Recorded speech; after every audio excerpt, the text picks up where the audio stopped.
Thanksgiving is here, and it's time to talk turkey.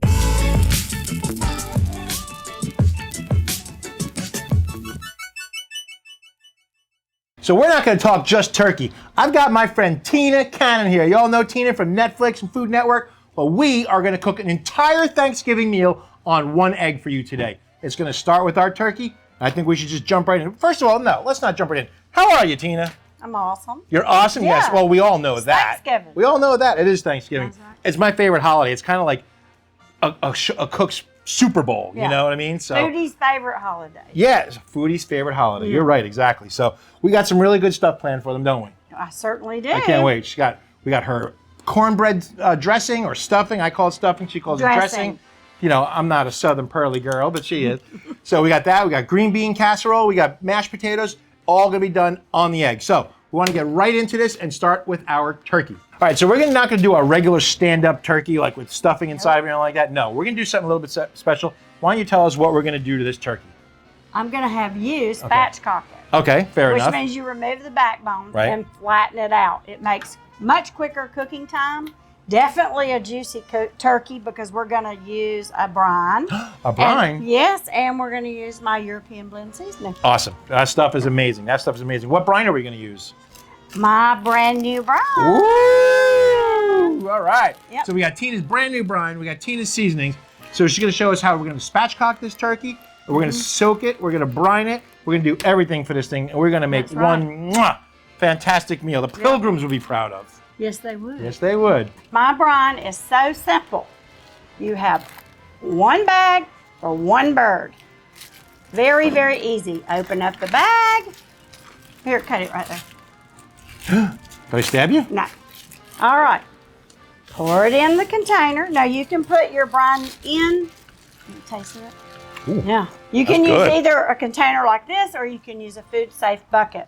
Now what brining does, it lets all of these flavors go into your meat and tenderize it also. That's the salt content. And as it tenderizes and goes into the meat, all of these other seasonings that you see here all flavor your turkey. Yeah.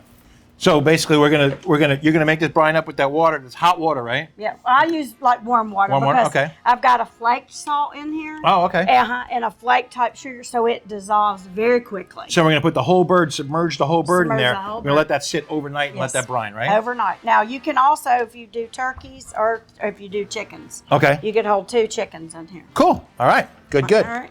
So we got a gallon of water.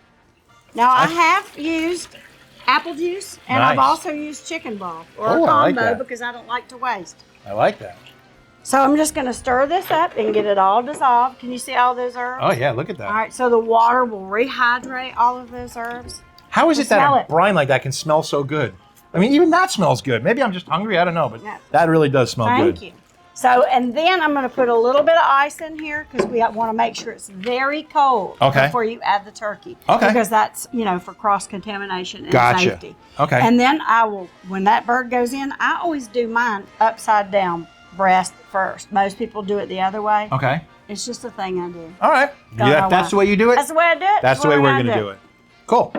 And once we put the turkey in, I'm going to put some ice on it to make sure the water level comes up to just above the turkey. And Okay. then you want to refrigerate it or put it in a cold cooler overnight. Great. All right. So we are ready to put our turkey in the brine. So Tina says she puts hers in upside down. Well, la-di-da. Okay. So that's what we are going to do as well. We're going to put it in there upside down. Yes. Okay. I'm going to give it a little push down like that there. Yes. You're going to cover that with ice. I am. Now I add enough ice, so I might need a little bit more to bring the water level up to even with the turkey. Okay.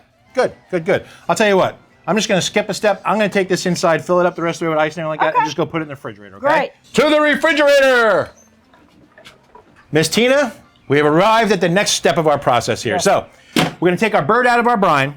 We're going to dry it off really good. All right. But we're going to get the grill going set as soon as we're done seasoning this thing. Yep. Goes in. Right on there. So what temperature should we cook it at? Let's do 375. Just like if you were doing it in the oven in the house. I like the way you think. Let's get at it. So what we're going to do now is let's take our turkey out of the brine. All right.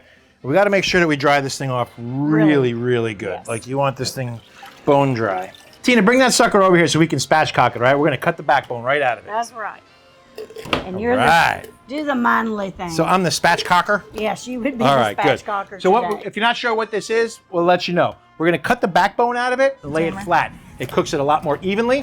It reduces your cooking temperature and just provides a super juicy product. It's a great way to go about it. So you want to impress your guests this Thanksgiving? Do something a little different and spatchcock your turkey. And there it is. That's the backbone. All done. Now this would be great for stock, for making gravy. Okay, so we got the backbone out of it. Now, our next step is to flip it over and apply all of your weight. Put all of your pressure that you can. Okay, I like to separate it like this. Yeah, it's like giving it CPR. Push down, and you should hear that bone crack. There you go. All right, Tina, so we've got a spatchcock. Now, there's a certain way we want to lay it out, too. So what I like to do is I like to flip this kind of inside out almost. Put the thigh on the outside. So it looks so it's inverted. Yeah. All right, so it's just like that. Now, what do you do with the wings? I know what I do, but I'm interested to know what you do with the wings. I tuck mine under. So you just take the little flapper like this and just fold it up underneath. You got a little bit of pressure. It'll stay right there. So it keeps it nice and uniform, everything nice and shaped so it cooks evenly. We said the same. You owe me a beer. Okay. All right, I'm going to season under the skin with some of my European blend. Under the skin? Yes. I like it.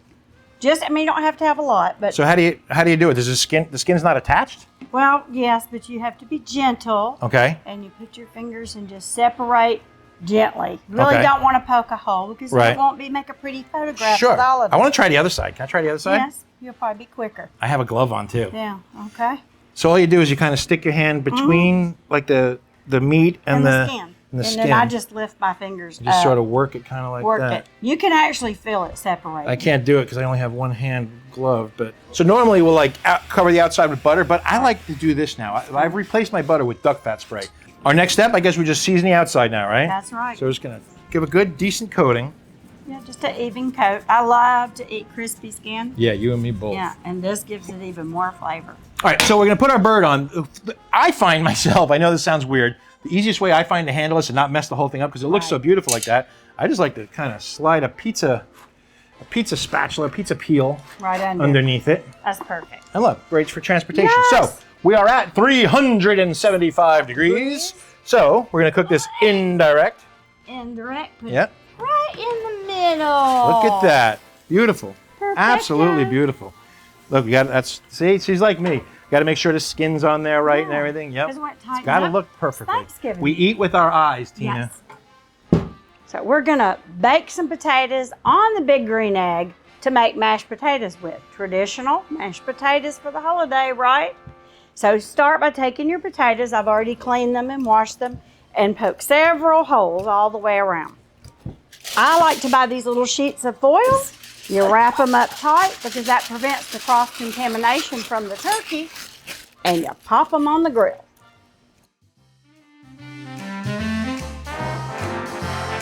All right, Miss Tina, so we've been cooking away for about 45 minutes here. Should we take a look at it? Let's look. Let's look. Ooh, does that smell good? Oh, my. Now, I do notice that that side is browning a lot more than this side. So, what do you think we should do? Spin it around. Spin it around, that's right. I spin it right round, baby. Well, Tina, our meter says that we're at 163 actually, and time to remove from the heat. So, I don't think we even showed us putting the meter in there before. We put our meter wireless thermometer in there. Let's check it out. Ooh, potatoes are soft. I can tell. We're going to take those off. All right.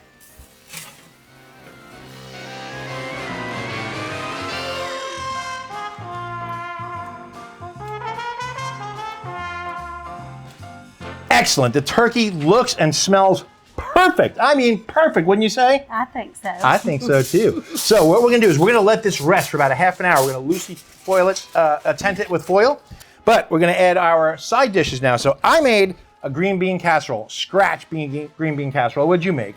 I made traditional Southern cornbread stuffing, or dressing as we call it in the South. Yeah, dressing. That's what I do in the morning when I put my pants on.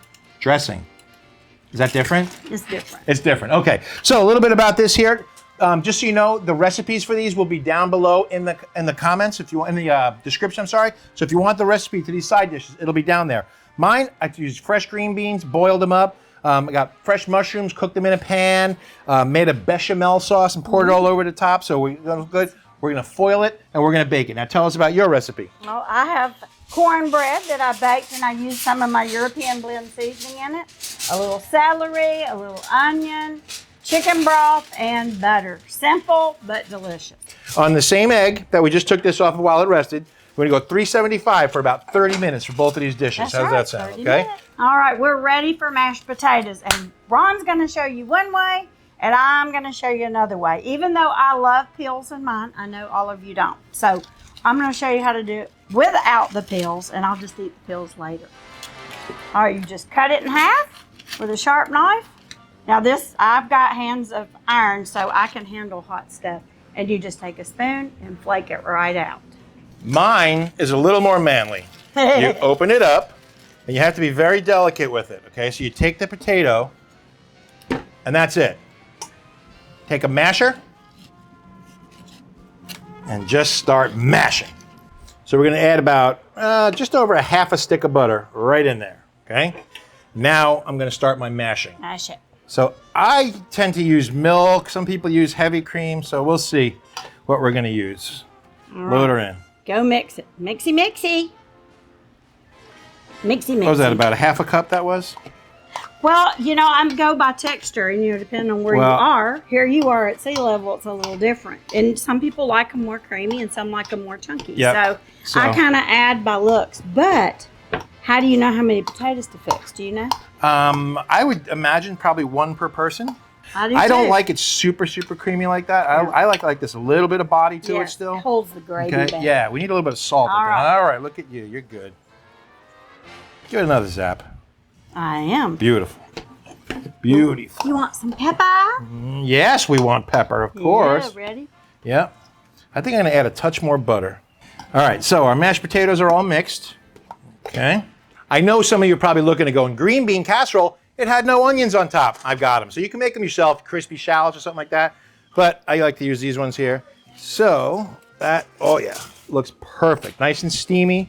All you do now, and load it up. There we go. That looks good. Nice and covered up and just enough for us to snack on, Miss Tina.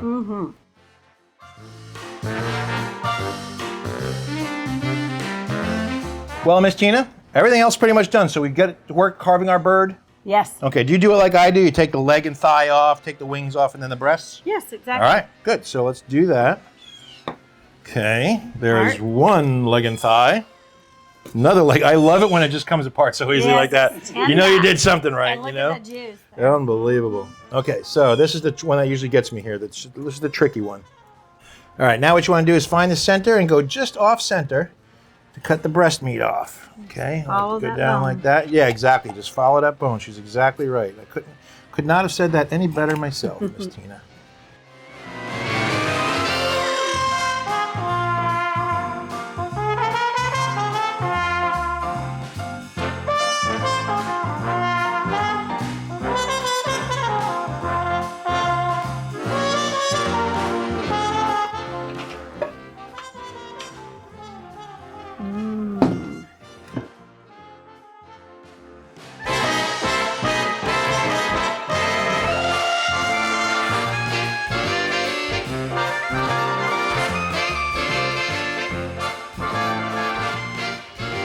All right, Miss Tina. So I figure about 2 hours, 45 minutes, we have an entire Thanksgiving meal cooked. The gravy, everything. Pretty awesome, huh? And it smells and looks fantastic. So tell us, what was that little trick you just did with your knife there? Oh, well, I use a knife just like when you bake cakes. You put it in and it comes out clean. Ah, when it comes out clean, it's done. I should have known that. Okay, so you just put it in there, it comes out clean, you know that It's ready. your dressing or your stuffing is done. Yes. Excellent. Green bean casserole looks great. The turkey is just absolutely, it was literally dribbling off the side of the board before. So that's really good. But right now, we're gonna take you inside so we can show you what else we have going on. All right, look at that. Is that gorgeous or what, baby? Woo. Woo. All right, so that is a Thanksgiving dinner that can't be beat, I'd have to say. We did a great job. You did a great job. I tell you what, Tina, I can't thank you enough for all of your help. Ooh, thank you. That's my size piece, too. I can't thank you enough for coming out here. I hope you enjoyed yourself. Oh, I enjoyed it. You did? Yes. So what do you think came out best? What do you like here? Oh, my gosh. It's hard to decide. Where do we start, right? Yes. Exactly. Well, I'll tell you this. I hope that you all out there have a very happy Thanksgiving. We are surrounded by friends and family here and lots of love. I hope that you are too. I hope that you have a great holiday. I hope that your turkey comes out as great as this one did. And I want you to remember to get out and grill, and we'll see you the next time on The FOGO Life.